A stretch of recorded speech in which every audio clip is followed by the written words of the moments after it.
वैसे तो सभी लोग अब हमेशा यूट्यूब ही सबसे पहले शुरुआत भी होती है सुबह की, तो यूट्यूब से ही होती है।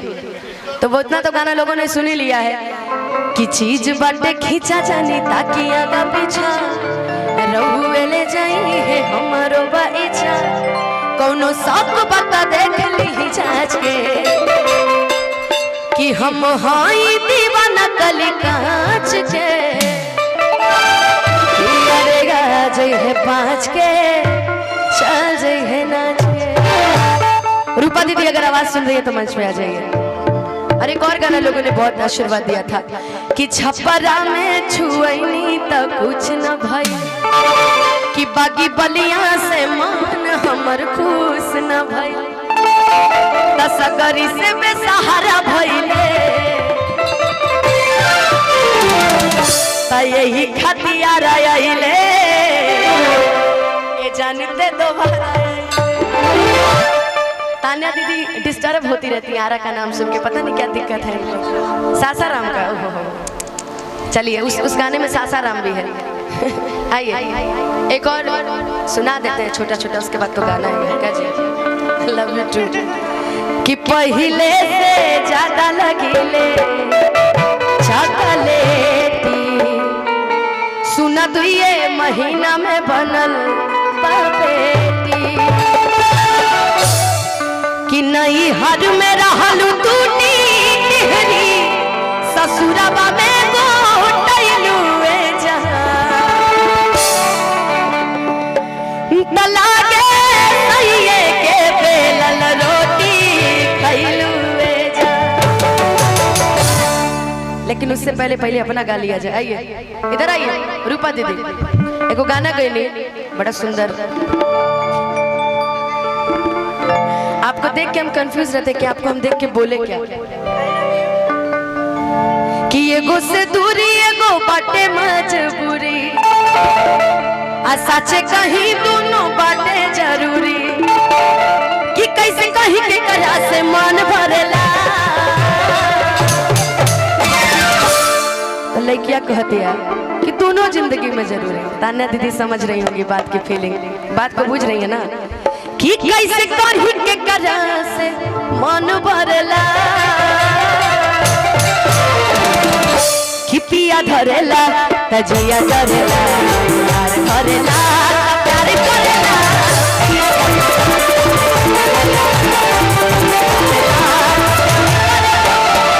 एगो से दूरी एगो बाटे मजबूरी सच कहीं दोनों बाटे जरूरी एगो से दूरी एगो बाटे मजबूरी सच कहीं दोनों बाटे जरूरी कैसे कहीं के करा से मन भरेला कि पिया धरेला तजिया धरेला प्यार धरेला तो प्यार करेला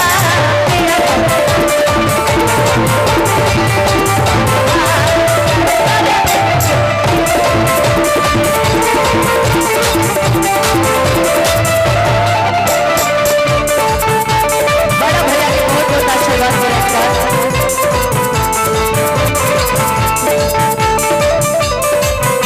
अच्छा आप बचा के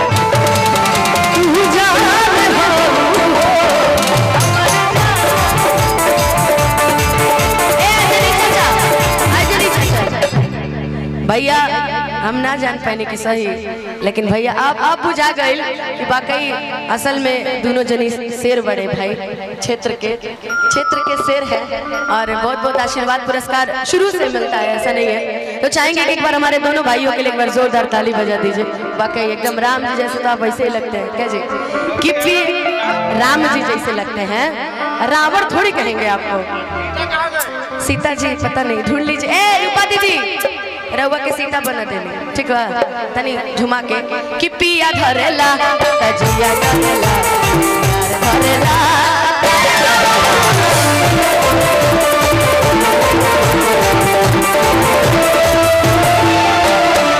बउआ भैया की तरफ से बहुत बहुत आशीर्वाद पुरस्कार।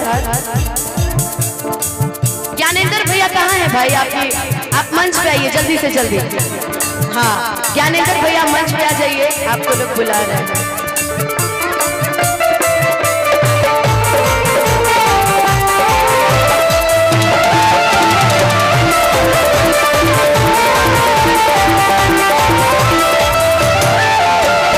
लड़की कहते पेन्ही जब साड़ी टिकुली साथी लाल हो जाल पागल पियावा देखी सिंगार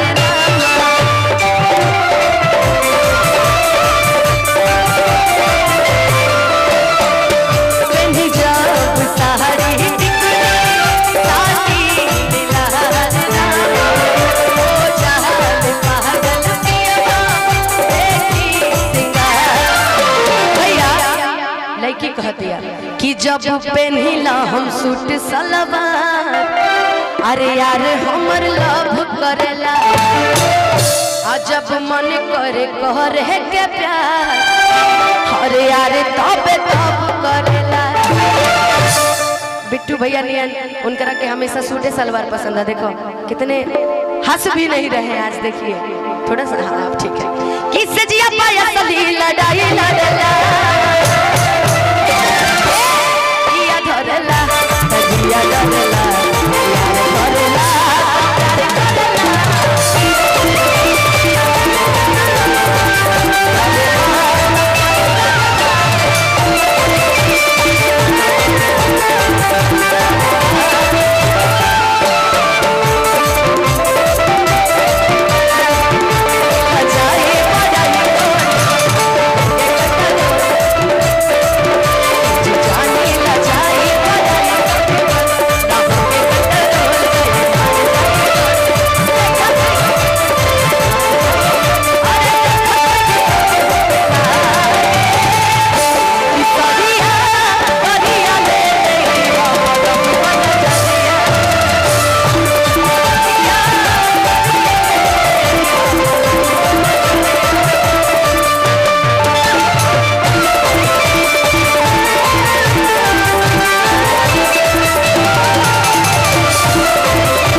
पातर पियवा होने में क्या फायदा है हम बताते हैं।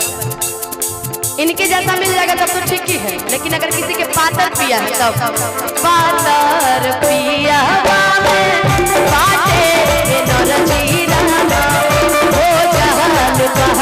पियवा देखी के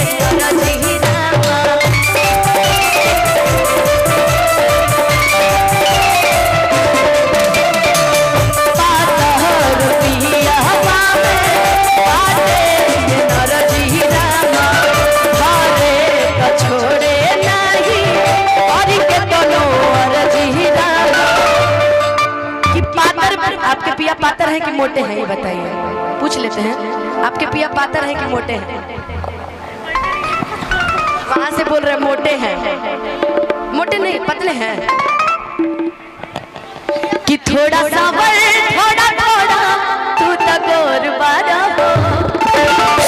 बोलू भैया कि हमरा साथी के मदद से भेजो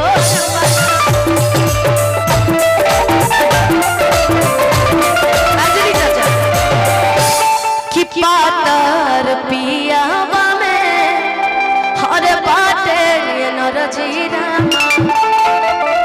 धरे तो छोड़े नहीं करी के तनो अरजीरामा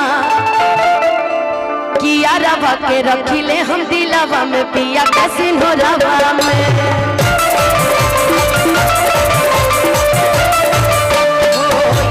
रखिले हम दिलावा में पिया के सिंहोरावा में।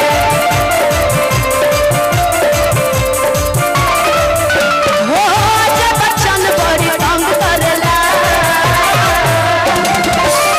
पिया धरला नजिया डरला पिया धरला तारी करला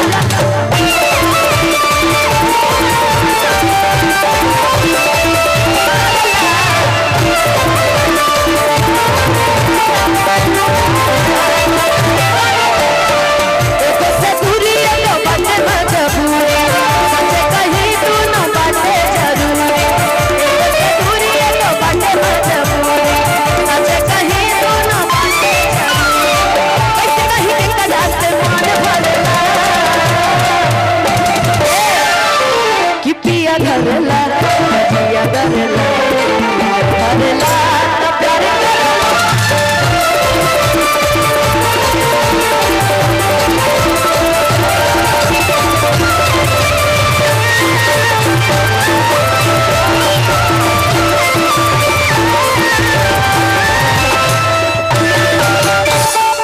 इतना सब घूमत रही कि हम कंफ्यूज रह रही कहनी हम जाए चाम के एगो आशीर्वाद दे दिए, एगो ताली बजा के रहुआ सब आई।